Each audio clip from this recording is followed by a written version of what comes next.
नमस्कार, माझे नाव जान्हवी चव्हाण. तुम्हा सर्वांना महिला दिनाच्या खूप खूप शुभेच्छा.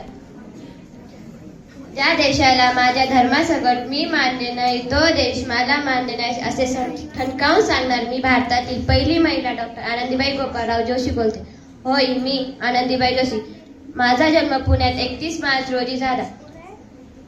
माझे जुने नाव यमुना.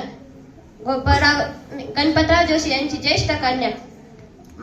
माझा विवाह 9व्या वर्षी माझ्यापेक्षा 20 वर्ष मोठ्या असणाऱ्या गोपाळराव जोशींची झाले.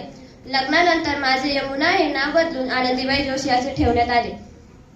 वयाच्या 14व्या वर्षी मला एक मुलगा झाला. मला खूप अभिमान झाला, पण दुर्दैवाने त्याला वैद्यकीय सेवा न मिळाल्याने तो 10 दिवस जगू शकला. ही खंत मला वैद्यकीय शिक्षणाकडे खेचून नेण्यास कारणीभूत ठरली. मी डॉक्टर होण्याचा निश्चय केला तेव्हा माझ्या पतींनी अमेरिकेत पत्रव्यवहार केला, पण वैद्यकीय शिक्षण घेण्यासाठी ख्रिस्ती धर्म स्वीकारा ही अट मला मान्य नव्हती. पण प्रयत्नाने ही ख्रिस्ती धर्म स्वीकारला. 19व्या वर्षी वैद्यकीय महाविद्यालयात प्रवेश मिळाला, पण समाजाने खूप कडकडून विरोध केला.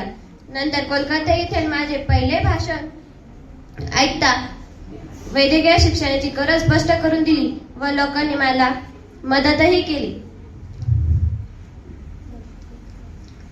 कष्टाने व जिद्दीने जोरदार अभ्यास करून मी एमडीची पदवी मिळाली.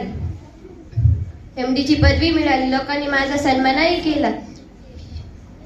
केला. भारतातील पहिली महिला डॉक्टर म्हणून माझा सत्कारही करण्यात आला व प्रशंसाही केली. मला खूप अभिमान वाटला व माझे स्वप्न पूर्ण झाले.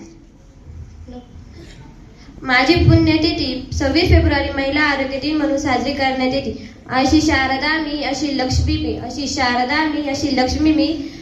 सहस्रवादी सूर्य झुकतील तिथे